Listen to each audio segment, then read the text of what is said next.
Hey guys, it's Erie Covenant Carpenter here for the Rainbow Witch's Colorful Cottage. Pardon me, I have a very bad cold, so I'm going to be drinking quite a bit. It's orange juice. But I am here to do this really awesome VR, it's a tag, to the Erie Covenant. And it's 10 questions, and it's a witchy tag called Open Up Witch Tag. And it's 10 questions from a skeptic. And I really love these questions. They're ones that you don't hear in a normal witchy tag. They're really thought-provoking. They're really, they really get you thinking. And it's kind of cool how that kind of worked out. So here we go. Question number 1. Biggest witchcraft success or failure?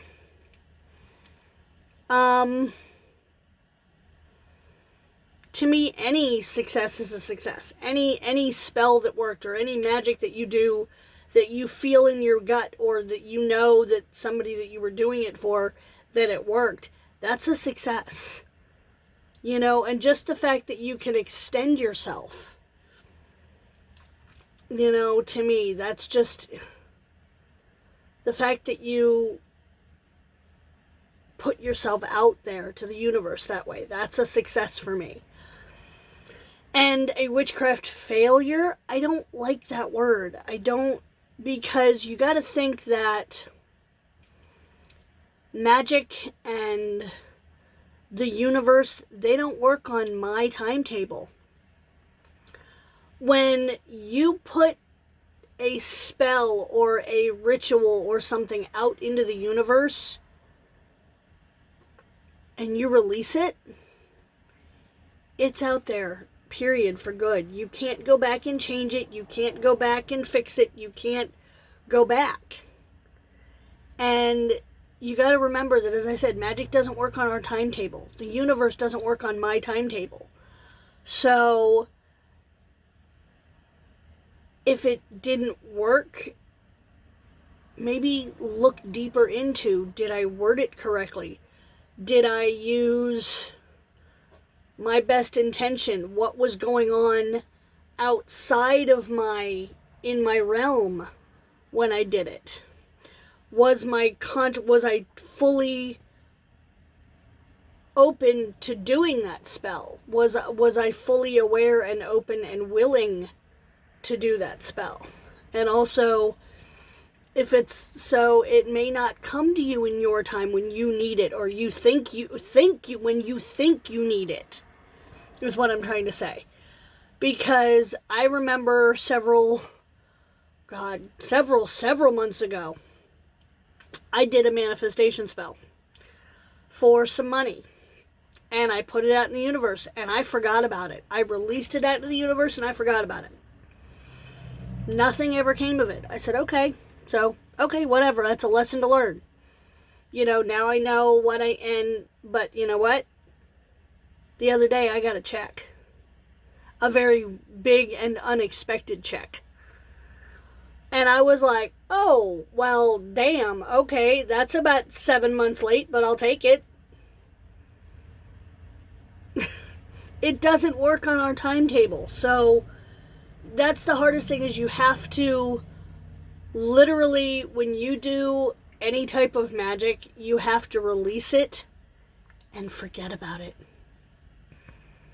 Just forget about it. And if it feels like it failed to you,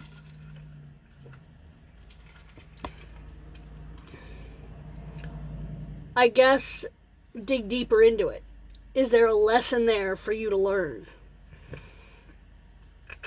Is there growth there for you to grow and to manifest more and to manifest bigger? And, there's nothing, I don't know. That's just me. Okay, question number 2. Something in your practice that you feel embarrassed or silly about. For me, personally, no. There's nothing in my practice that I feel silly, that I feel embarrassed, that I feel stupid about. For a lot of other people who look at my practice and look at my, they think it's silly. They think that me using color pages in my grimoire and in my craft and in my magic, they think that's silly. They think it's stupid. They think it's ridiculous. That's on them. That's not on me. I can't draw. So you know what? Color and color pages, and that makes me happy and that brings me joy. So why wouldn't I want to use that in my craft? And my magical tools for my art supplies are right here in this bucket. And they are imbued with, because I get the full moon, so they're imbued with solar power. They're imbued with the love of my magic. They're imbued with selenite. They have selenite and citrine crystals in the bottom of the container. They have full moon power. So my tools, my crayons and pencils and paintbrushes and art supplies, they're all imbued with that magic, with that power. So why is that silly? And color brings me. Color is a very, very powerful thing. And why people think it's silly, I have no idea. I love the fact that I am a rainbow art witch, that I love, creating, and, I don't find anything in my practice that is silly or that I need to be embarrassed about. If it embarrasses somebody else, that's on them. That's not on me. Okay, somebody might think that me having dolls in my practice is silly. They're decorative, but they bring me joy, so why not? My least favorite, question number 3 is my least favorite thing about being a witch. For me personally, it's the closed-mindedness, and it's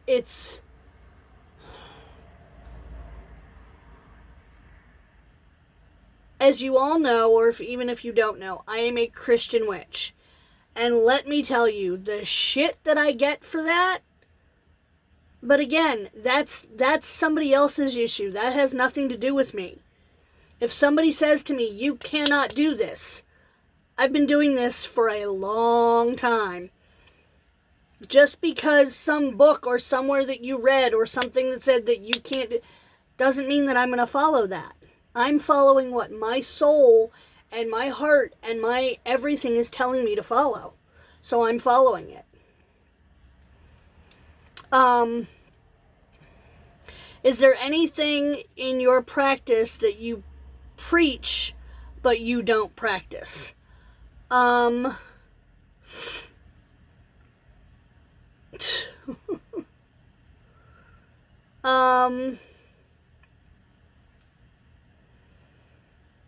guess health. I mean, I try really hard. I do have I do have a morning routine of yoga and meditation and plant-based supplements, and I do that every day, and that does help. But in terms of eating like a really good diet, I can't. It's just not me. Everybody, I mean, I've gotten crap for being. Hi, everybody. Okay, that was TJ. I get crap for not being a vegan. I get crap for not being a vegetarian. I get crap for not being a meat eater. I can't please everybody. I'm doing what I do, what's good for my body.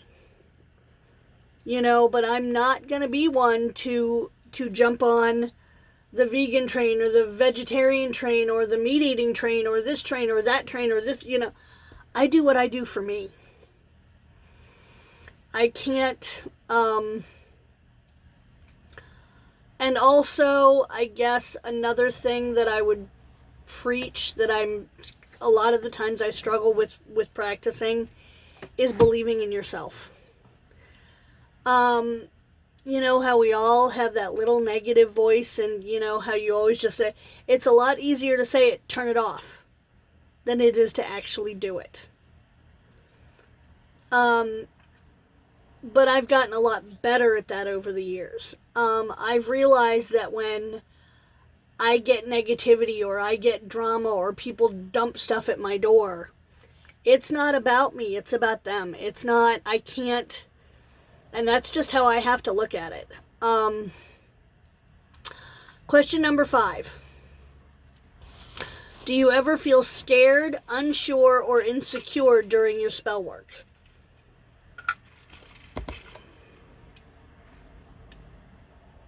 No, because if I did, then that's me saying to the universe that I'm not ready. That what I'm trying to do and what I'm trying to manifest and what I'm trying to put out in the universe isn't going to work, because I don't believe that it is going to work. But I always have that last minute jolt of, oh, what did I do? That last minute, second, and then I just have to let it go. I just have to be like, okay, here we go. Let's do this.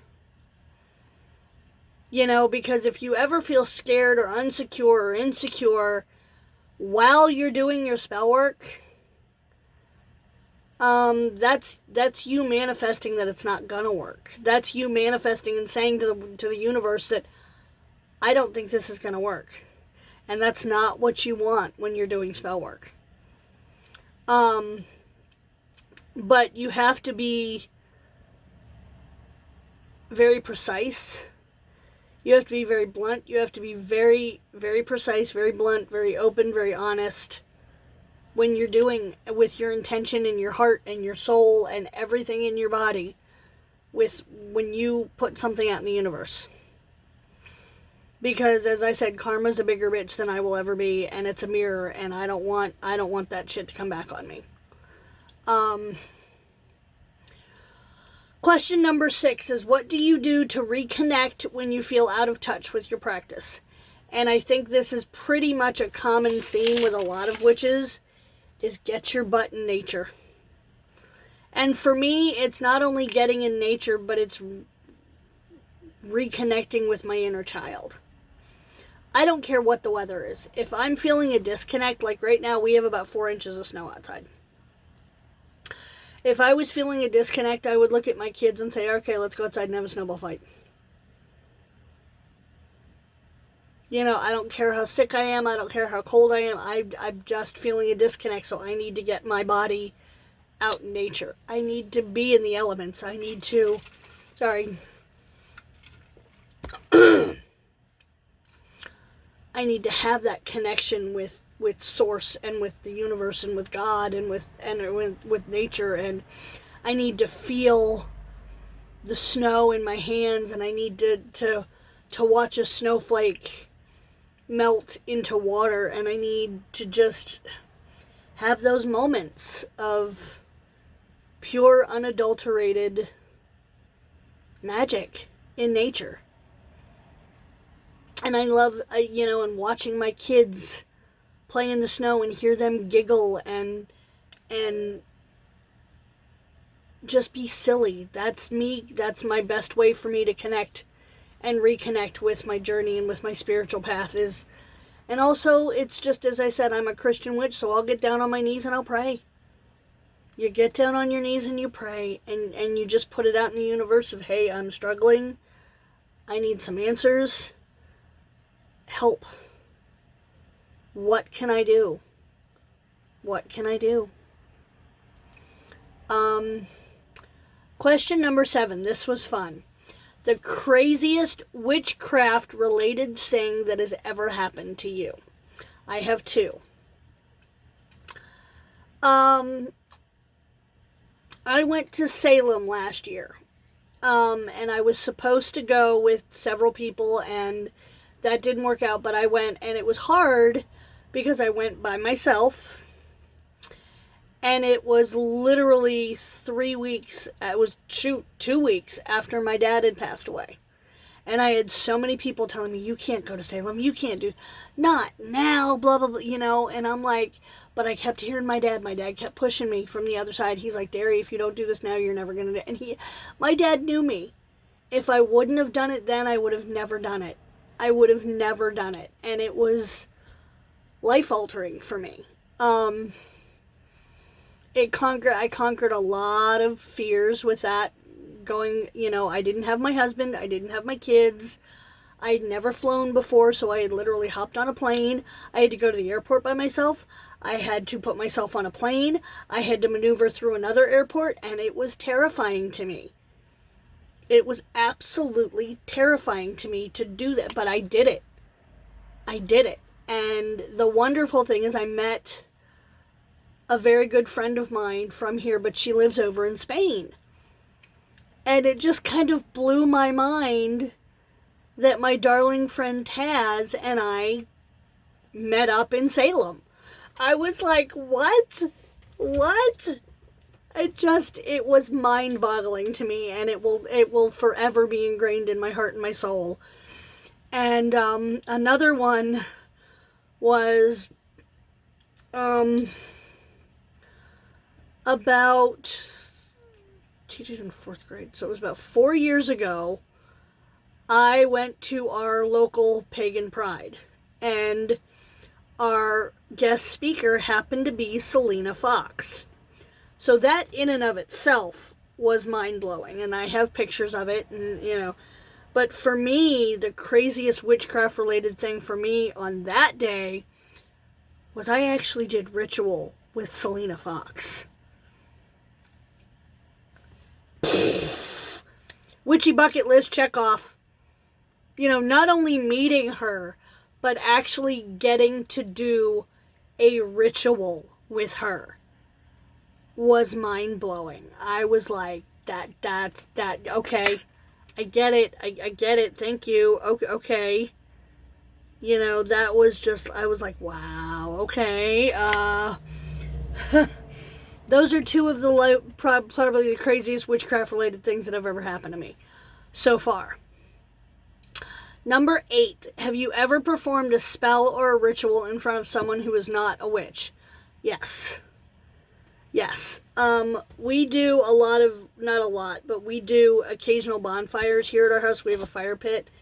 And whenever we do one, I will, I always do my bonfire ritual, my bonfire spell, or,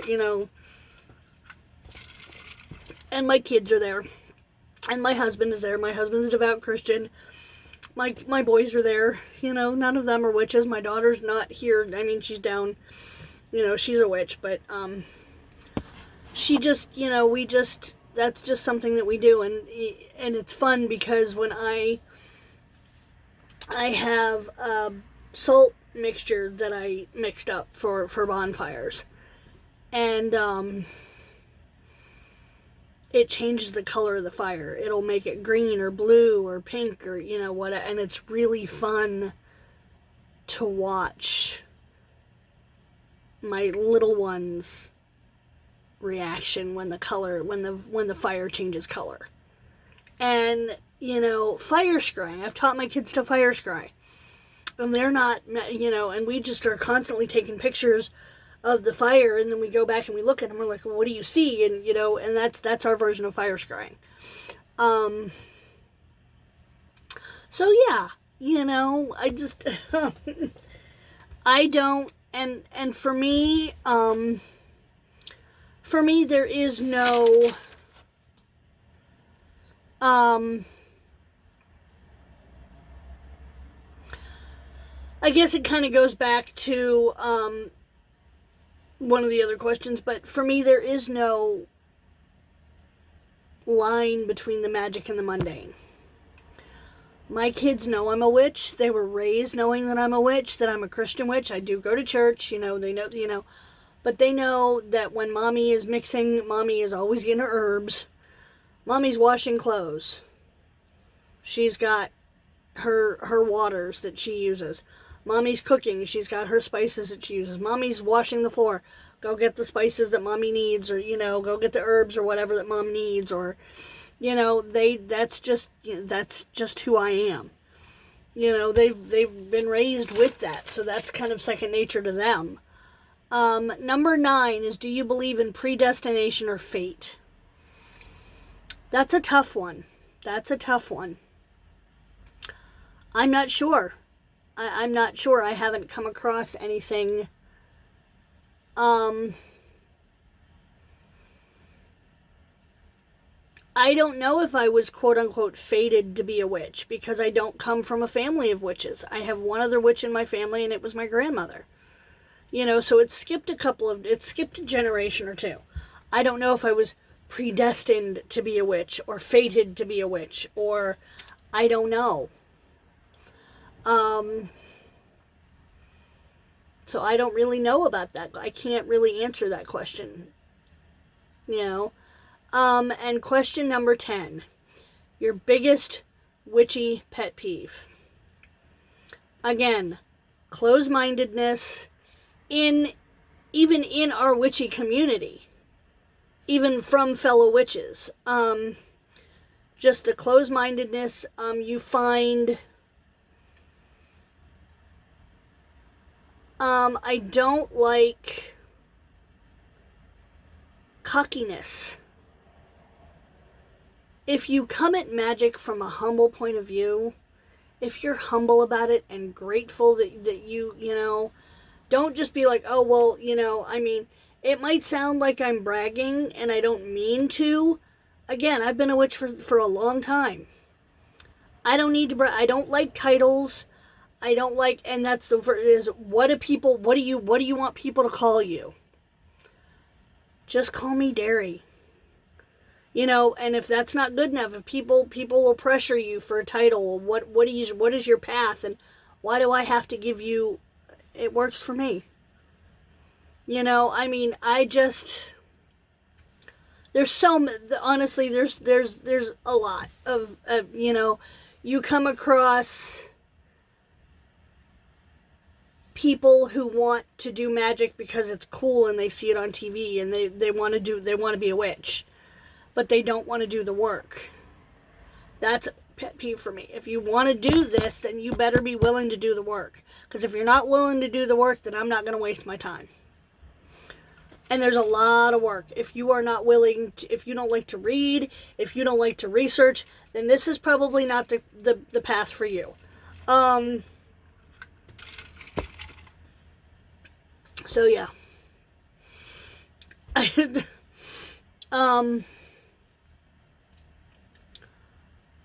I guess that's it for now. I hope that helped, and I hope that made sense, and everybody have a great night, and I'll talk to you later. Bye guys. Thanks again.